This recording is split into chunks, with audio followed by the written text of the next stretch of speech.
शुरुआत होती है लीसा नाम की एक लड़की को दिखाने से, जो एक सुनसान रास्ते पर कहीं जा रही थी कि तभी अचानक दो गुंडे जिन्होंने अपने चेहरे ढके हुए थे वो लीसा को पकड़ लेती हैं और उसे अगवा करके जबरदस्ती वैन में डालकर अपने साथ ले जाते हैं। फिर बेहोश करने के बाद उसे एक जेल में ले आए थे जहाँ के सेल्स वो छोटे छोटे थे। और अब जब लीसा को होश आई तो वो खुद को जंजीर से बंधा हुआ पाती है। जंजीर के जरिए उसके गले में लोहे का कॉलर पट्टा बांधा हुआ था, यानी कि उसे यहाँ बिल्कुल एक डॉग कुत्ते की तरह बांधा हुआ था। जब भी इस फिल्म का नाम लाइक डॉग्स है, क्योंकि कुछ डॉक्टर्स यहाँ पर एक्सपेरिमेंट तजुर्बा कर से बाहर मैदान जैसी जगह पर छोड़ दिया जाता है और वहाँ ऐलान किया गया कि अब यहाँ लीसा को चलना है। चारों तरफ फेंस लोहे की बाड़ लगी हुई थी। लीसा सोचती है कि मैं फेंस को पार करके उस तरफ जाऊंगी और यहाँ से भाग जाऊंगी, लेकिन अब जैसे वो भागना शुरू करती है अचानक उसके गले का पट्टा अपने आप ही कसने लगता है। वो जैसे तैसे फेंस के पास आ गई और अब उसने जैसे फेंस को हाथ लगाया उसमें करंट था जो जोर से लीसा को लग जाता है और वो वहीं गिरकर बेहोश हो जाती है। अगले दिन जब उसे होश आई तो वो खुद को दोबारा अपने सेल में बंधा हुआ पाती है। उसके साथ इस कदर डॉग्स वाला सलूक किया जा रहा था कि ये तो उसे डॉग की तरह ही नहला रही थी। अब लीसा को फिर से कमरे में किसी आदमी की आवाज आई। अब पता चलता है कि वो लीसा के साथ वाले सेल में बंधा हुआ है जिसका नाम एडम है। उसे भी लीसा की तरह अगवा करके यहाँ कैद करके रखा गया था। उसके साथ भी डॉग जैसा ही बर्ताव किया जा रहा था। एडम अब लीसा को कहता है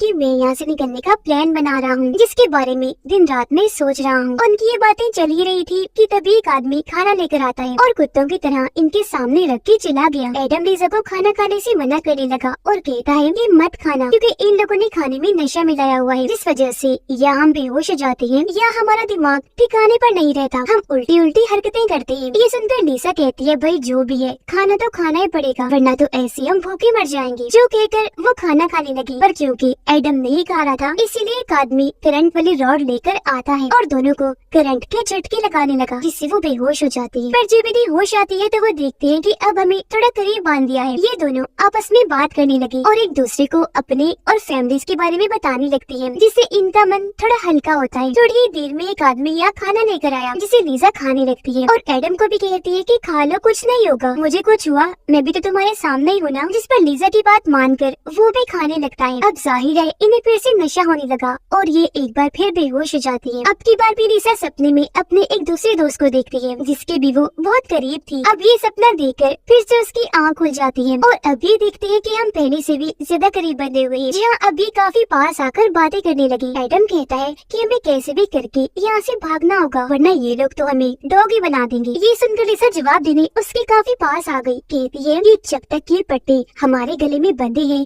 हम यहाँ से नहीं भाग सकते। अब उनको इतने पास जिगर देख लेता है, कहने लगा कि तुम दोनों दूर रहो एक दूसरे से, जरा भी टच ना हो, यानी तुम्हारे जिस्म एक दूसरे से जरा भी न लगे। जो सुनकर एडम तो डर की वजह से पीछे हट जाता है, पर लीसा उसे कहती है कि तुम चुप रहो, मैं तुमसे नहीं डरती। ये सुनकर जीरो को लीसा पर गुस्सा आया और वो उसके गले का पट्टा एक्टिवेट कर देता है। पट्टा कसने लगा जिससे उसका गला घुटा और वो फिर से बेहोश हो जाती है। थोड़ी ही देर में लीसा को होश आ गई, जिसके बाद एक लड़की इन्हें यहाँ खाना देने आई। वो रोड से जैसे खाना इनकी तरफ करती है, एडम उस रोड को पकड़ के लड़की को अपनी तरफ करता है, उसे नीचे गिराकर प्लेट से सर पर वार करता है, जिससे वो वहीं बेहोश हो गई। वो लड़की के पास से चाबियां लेकर अपने और लीसा के पट्टे को खोल लेता है, जिसके बाद वो लीसा को कहता है कि उठो चलो यहाँ से भागते हैं। जो सुनकर वो कहती है कि ऐसा मुमकिन नहीं, हम यहाँ से नहीं भाग सकते क्योंकि हर तरफ कैमरास लगे हुए हैं। जिस पर एडम उसकी बात ना मानकर कहता है कि कुछ नहीं होगा, चलो मेरे साथ। और अब वो जैसे लीसा को अपने साथ ले जाने लगा, लीसा उसके सर पर प्लेट से हमला कर देती है, किसी भी लोगों के पट्टे एक्टिवेट कर देता है, जिससे तड़प तड़प के उन सबकी मौत हो जाती है। क्योंकि सर्जन चाहता था